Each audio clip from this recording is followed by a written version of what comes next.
En este video vamos a hablar de algunos conceptos que son transversales a la categoría de aprendizaje. Pero también y fundamentalmente vamos a intentar deconstruir esta categoría que a veces se presenta como muy abstracta y ambigua y vamos a pensarla en relación con otras categorías que también nos van a sonar muy cotidianas, como la inteligencia, el deseo, el pensamiento, la memoria, la atención. Para aprender necesitamos que hayan ciertas condiciones o características previas que sirven como base para que los aprendizajes puedan desplegarse. El aprendizaje es un proceso complejo y esto lo vamos a sostener y defender desde un enfoque clínico, desde la psicopedagogía clínica.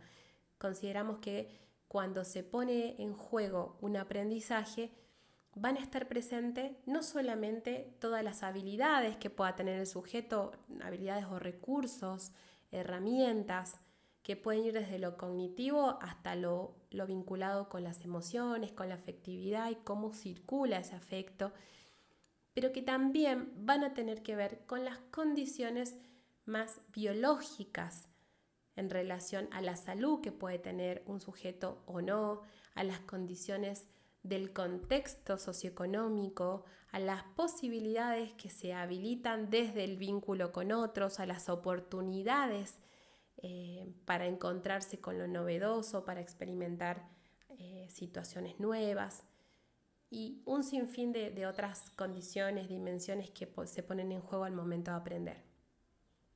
Lo primero que quiero decir es que para aprender hace falta que el sujeto pueda atender, es decir, poner a disposición su capacidad atencional para poder realizar desde cierta operación cognitiva un recorte de eso que se va a tornar como privilegiado y preferido al momento de aprender. Por otro lado, de eso que yo tomo del mundo, voy a intentar seleccionar una parte para memorizarla, para que algo de eso se pueda grabar y pueda permanecer por efecto y por acto de la memoria. Pero también va a ser necesario que en ese proceso yo pueda hacer algo con eso que se torna como objeto de conocimiento, con eso que se presenta como objeto a conocer. Tengo que poder desarmarlo, tengo que poder organizarlo de una nueva manera para poder apropiarme de eso que intento aprender. En un movimiento de apropiación creativa, tengo que poder hacer algo con eso que el otro me está brindando o que yo encuentro, para poder a la vez incorporarlo y ligarlo con otros saberes previos. Si pensamos en el aprendizaje y en cómo se da el proceso, más o menos podríamos decir que sigue estos pasos.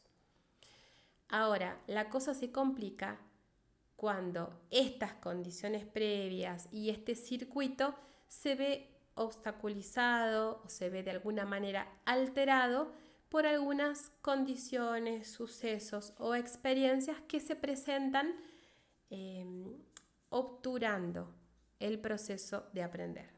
¿Cuándo puede pasar esto?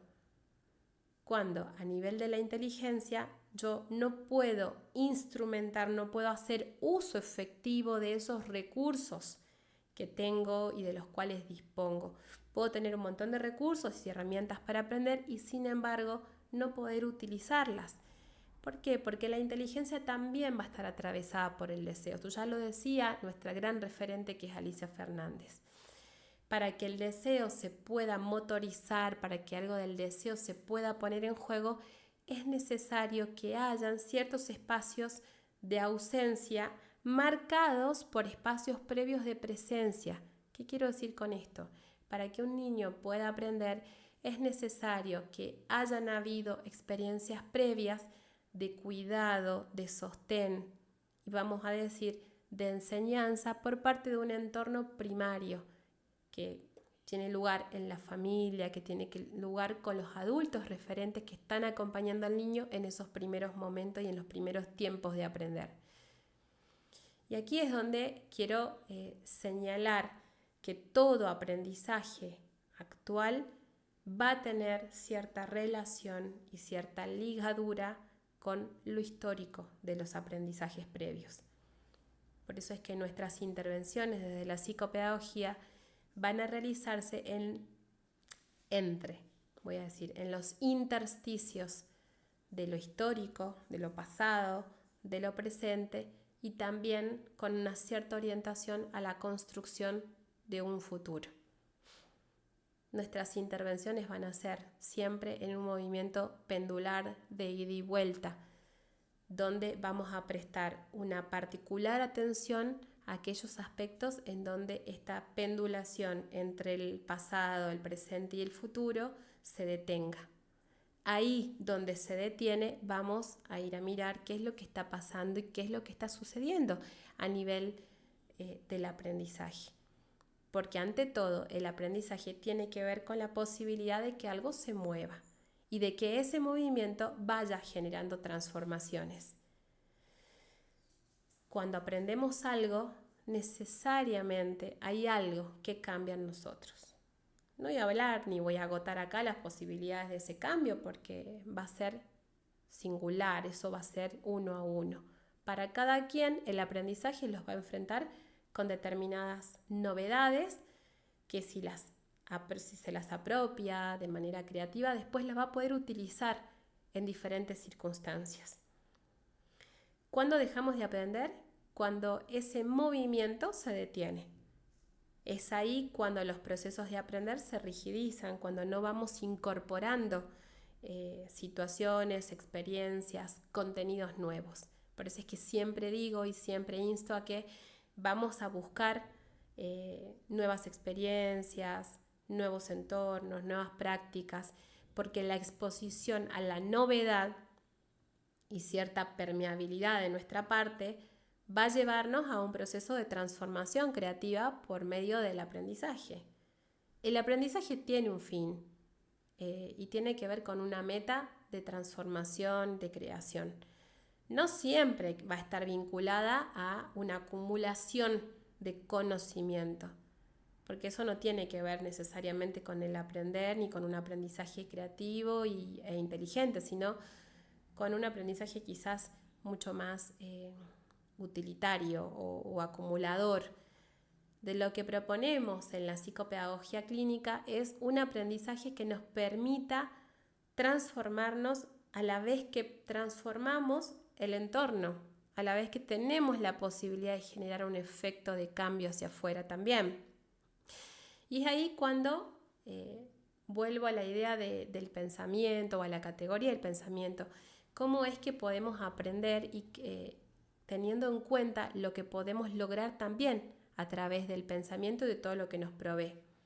El pensamiento tiene que ver también con un acto psíquico, donde tenemos la posibilidad de construir a través de un movimiento de ligadura, de ir ligando ideas, de ir ligando las memorias para construir pensamientos. El acto de pensar nos da la posibilidad de construir pensamientos que se van tornando cada vez más complejos cuando los sometemos a un proceso reflexivo. Este proceso reflexivo tampoco es algo sencillo porque tiene que ver con un proceso simbólico. ¿Qué quiero decir con un proceso simbólico?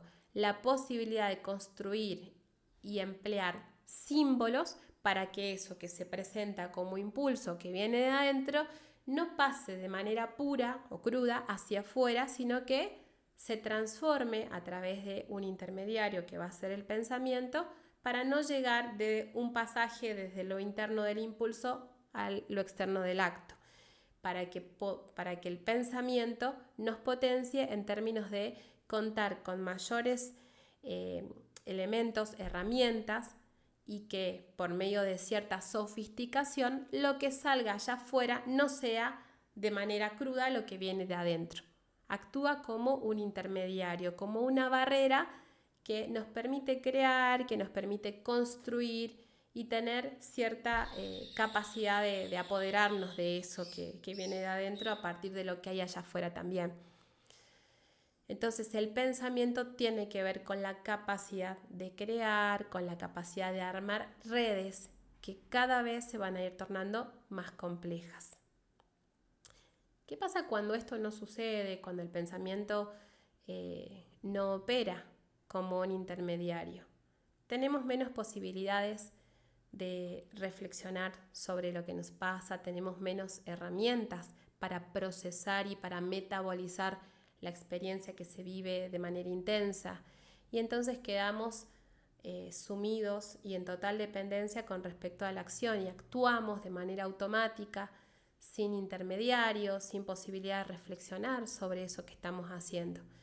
Entonces nuestro trabajo, nuestras intervenciones como psicopedagogas también va a estar orientada a la posibilidad de construir puentes, de generar las condiciones para que el pensamiento pueda expresarse, pueda abrirse, y que la experiencia que vivimos, la experiencia que viven los sujetos, se pueda metabolizar.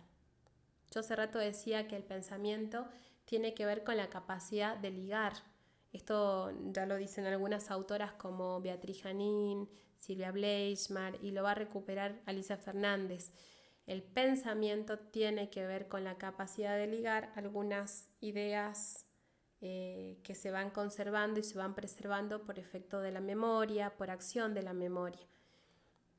Cuando yo ligo, armo una red que me permite armar un pensamiento. De hecho, el aprendizaje de la lectoescritura tiene que ver con eso. No aprendemos a leer o a escribir uniendo letras. Aprendemos y reconocemos las letras en un primer momento y luego empezamos a ligarlas con imágenes, con experiencias que nos provee el entorno. No tiene que ver solo con una unión de letra por letra, sino con una ligadura con objetos, sujetos y situaciones. Por eso, para aprender no solo es necesario tener la capacidad de decodificar un símbolo que vamos a llamar letra, sino que tiene que ver con la capacidad de encontrarme con los otros que están allá afuera, de encontrarme con mis propios recursos y poder ligar, armar ligaduras. Niños y niñas que experimentan dificultades en el aprendizaje de la lectoescritura pueden estar transitando alguna dificultad en relación a la posibilidad de ligar. ¿Por qué? Porque la ligadura tiene que ver con un acto psíquico muy complejo, con un acto del pensamiento que muchas veces no se enfrenta con algo del sufrimiento. El pensamiento no solo es placentero, vamos a darnos cuenta fácilmente de esto. Muchas veces experimentamos pensamientos displacenteros que entran en sintonía o que se articulan o que rozan también con pensamientos placenteros. Si nosotros como personas evitáramos los pensamientos displacenteros, lo que generaríamos sería un vacío de representaciones, porque no podemos frenar y anular el pensamiento en sus aspectos displacenteros y pretender que solo quede lo placentero. Son dos caras de una misma moneda, y cuando no puede circular el pensamiento atravesando también las ideas que se tornan displacenteras, se genera este vacío que yo decía que actúa como un agujero negro. Esto lo trabaja muy bien Beatriz Janín, y como agujero negro atrae hacia sí todo aquello que entre en contacto con él.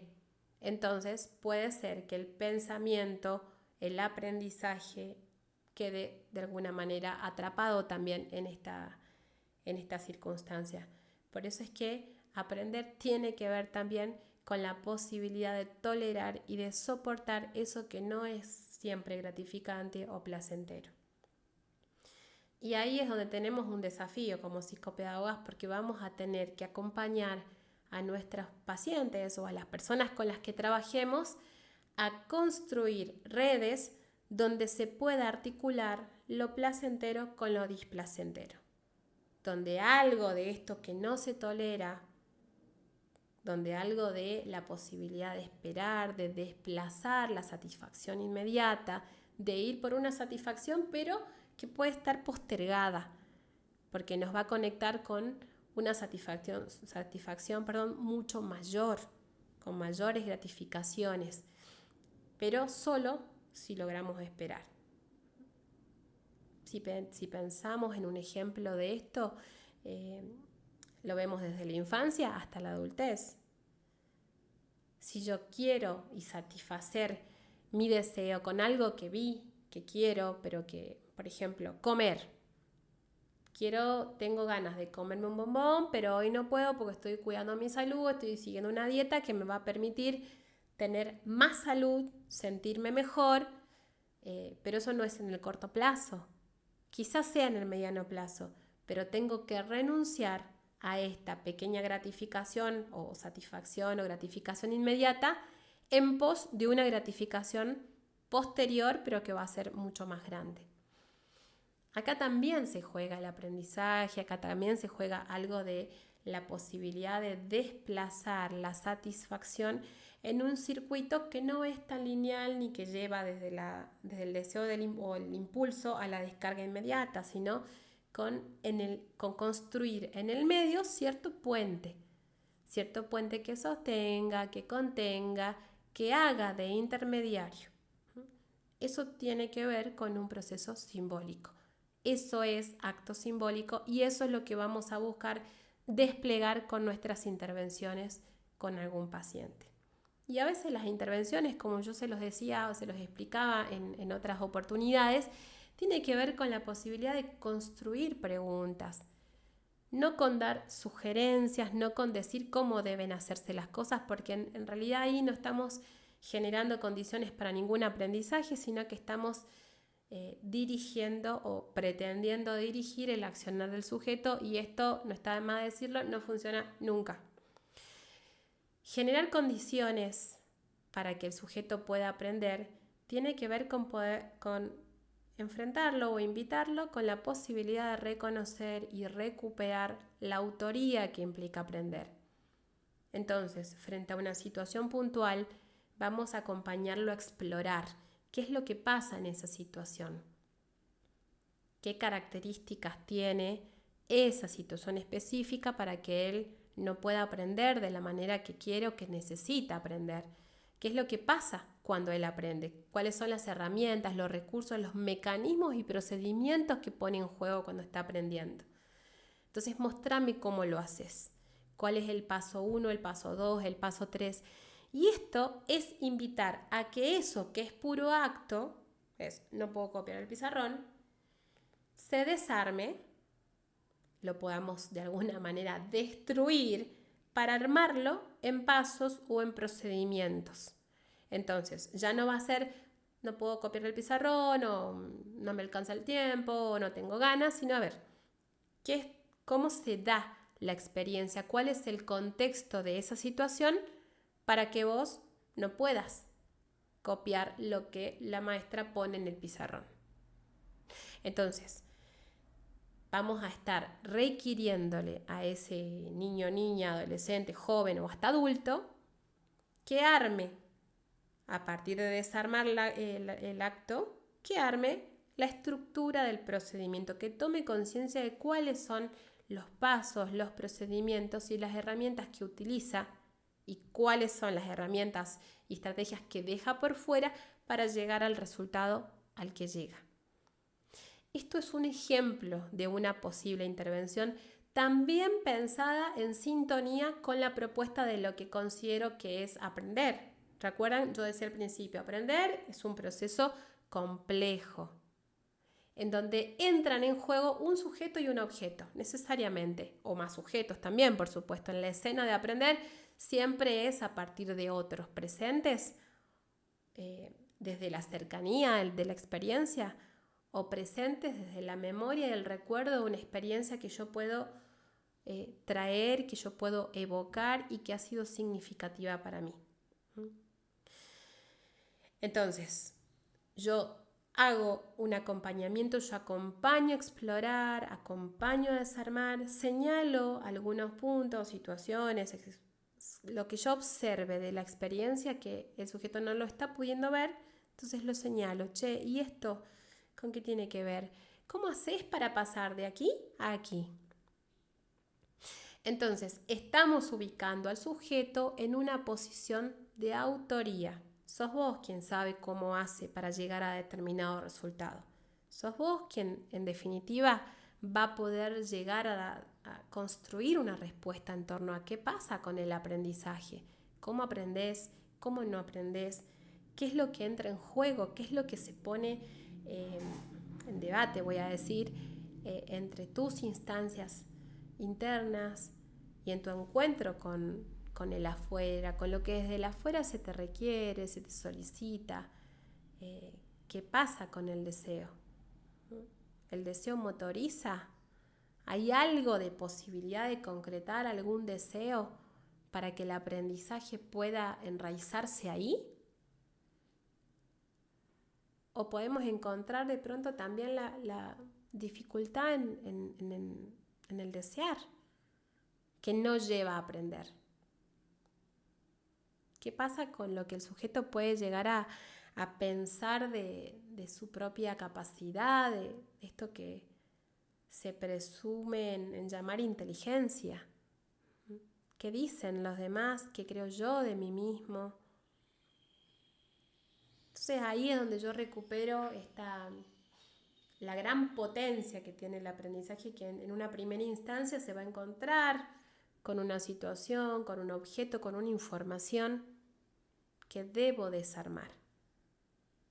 Porque si lo que hago es intentar incorporarlo sin modificación, si yo intento repetir un texto, y acá ustedes me van a decir, ha sido mi experiencia también, muchas veces estudiamos de memoria, repitiendo de manera mecánica. Entonces no sé bien qué dice, pero bueno, lo repito, lo incorporo y después en la consigna, en la evaluación, voy a poder dar cuenta de esto que dice el texto o que dice determinado autor. Sin que haya un trabajo de creación, un trabajo de reversión que me va a permitir luego utilizarlo en diferentes circunstancias o situaciones.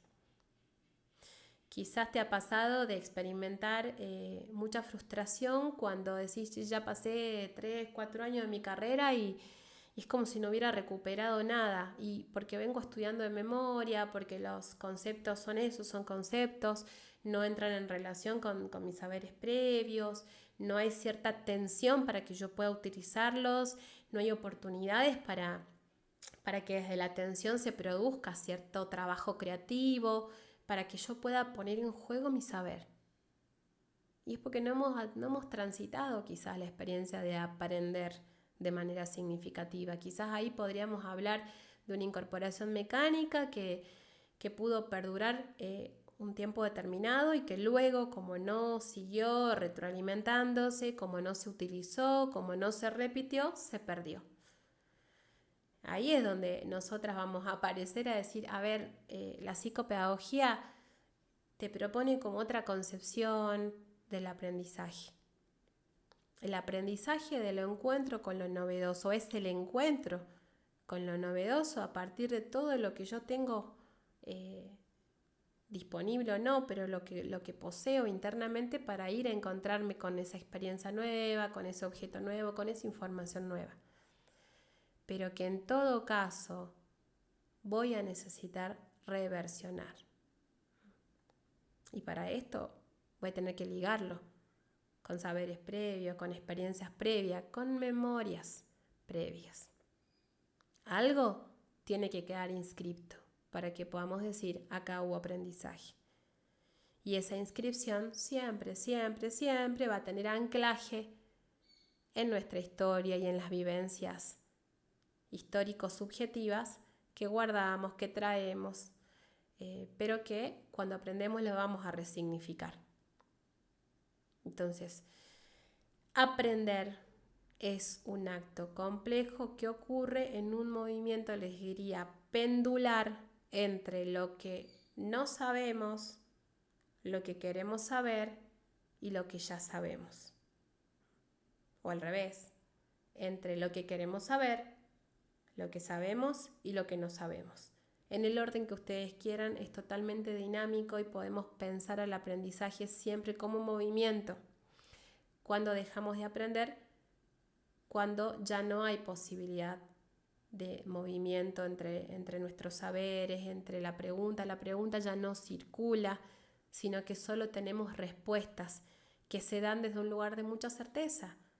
Bueno, ¿por qué es así? Porque yo pienso esto y creo, y las cosas para mí son de esta manera y yo no voy a cambiar. Esto es muy frecuente y sobre todo es frecuente en adultos y adultas. Cuando construimos también de manera defensiva una posición de cierre, de rigidez, que me recorta la posibilidad de desarrollarme y de crecer, que me coarta posibilidades de aventurarme, de explorar y de aprender. Esto es para pensarlo también en nuestra propia modalidad. Nosotras construimos nuestra modalidad de aprendizaje a partir de las experiencias que atravesamos, que vivimos y que experimentamos con el entorno que nos rodean. Entonces ahí preguntarnos cómo han sido esas primeras experiencias. ¿Han generado espacios que oscilaban entre lo permanente del sostén, del cuidado, del refugio, del afecto, junto con la posibilidad de generar un espacio de ausencia, de dar lugar para que no siempre el otro esté presente? La omnipresencia y la ausencia no generan oportunidades para aprender, sino que tienen que producirse como un movimiento entre estas dos instancias, ni pura ausencia ni pura presencia. También esto va a regir para hoy, que quizás estamos en contacto con muchos niños y niñas, ¿no? No darles todo ni privarlos de todo, porque en ambas situaciones el resultado puede ser el mismo, que tiene que ver con la experiencia de desprotección y de desvalimiento. Tengo que poder reconocer que el sujeto es capaz de realizar algo por sí mismo, aun cuando sea muy pequeño va a poder hacerlo. Así sea permanecer solo unos minutos en que me ausento para hacer algo. Tienen la capacidad de aprender, tienen la capacidad de estar a solas y eso es algo que se va construyendo. Todas estas cuestiones que he ido trayendo, casi como si fuera tejiendo una red, que no ha sido de manera lineal, porque creo que cuando hablamos de aprendizaje no hay nada lineal, sino que hay una organización lógica que nos lleva a pensar en diferentes categorías, que va y que viene. Para pensar en el aprendizaje escolar, nosotras tenemos necesariamente que traer a la escena del diagnóstico psicopedagógico y del tratamiento psicopedagógico a las instancias en las que el sujeto se desenvuelve. Hoy no podemos seguir trabajando de manera reduccionista, abordando solo a aquello que pasa a nivel de lo cognitivo. No podemos caer, no podemos terminar transformando nuestra práctica en una práctica reeducativa. Podemos generar un espacio terapéutico donde aprender sea una posibilidad, donde tolerar el desafío, la aventura que implica aprender sea posible para aquellos que piensan y que creen que hoy no es posible aprender. Gracias.